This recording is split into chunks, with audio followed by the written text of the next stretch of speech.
Hey guys, I know it's been a long time since I posted a video. I intend to get back on my video posting game pretty soon.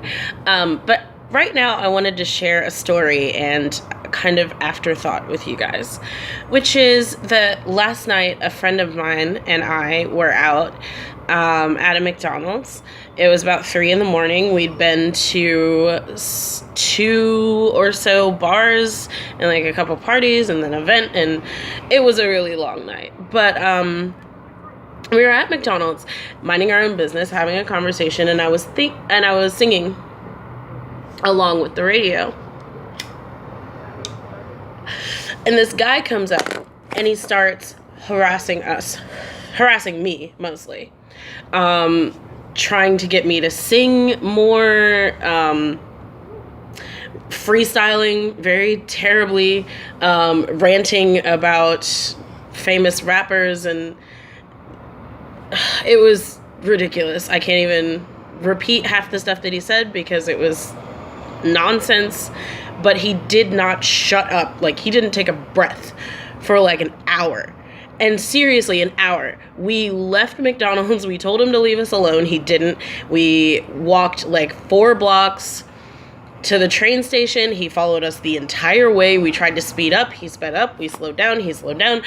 Like, he would absolutely not leave us alone. And the longer this went on, the more I'm thinking about like all the different ways that, like, all the quickest ways to immobilize him or stun him so that we could get away, because I honestly was absolutely certain that that was something I was going to have to do, especially with how anxious I get around strangers. And then he's like touching us, like elbows and stuff. Nothing like, not like sexual harassment, but it was still enough, especially for someone with as a serious an anxiety problem as I have.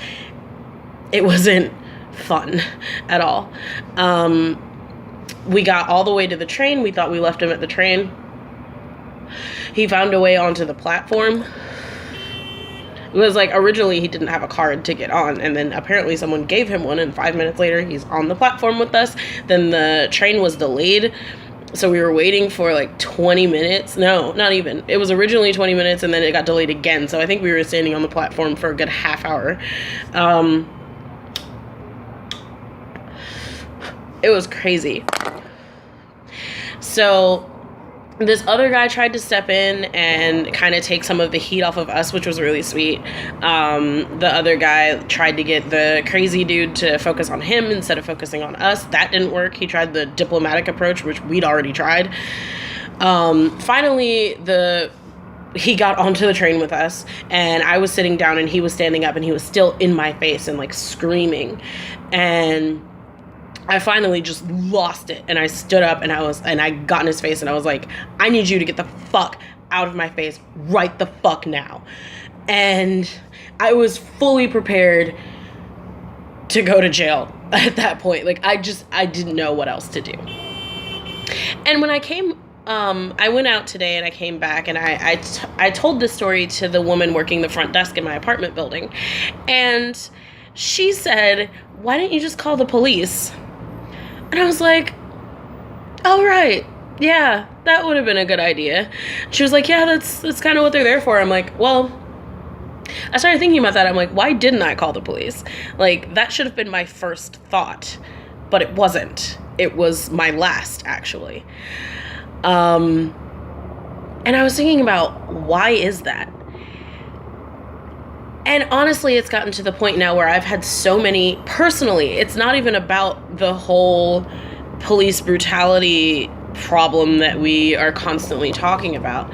It's my own personal experience with cops has just been so undeniably and unbelievably shitty that I don't even think about them in a crisis anymore.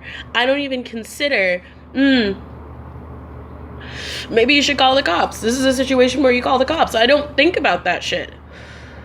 I don't trust police anymore. I don't think of them as what they're there for. I think of them as like an extra issue that I try to avoid. And that is really, really, really fucking sad. It's really, really sad. I don't know. Anyway, uh, like I said, I intend to get back on my video posting game pretty soon. But it's just been a crazy few weeks / month with me getting all my shit together and moving back to Chicago and getting settled into an apartment and all this shit. Going back to work, all that stuff. I haven't even posted to my blog, which if you don't know about my blog, I've started posting true stories of love and loss as it stands right now.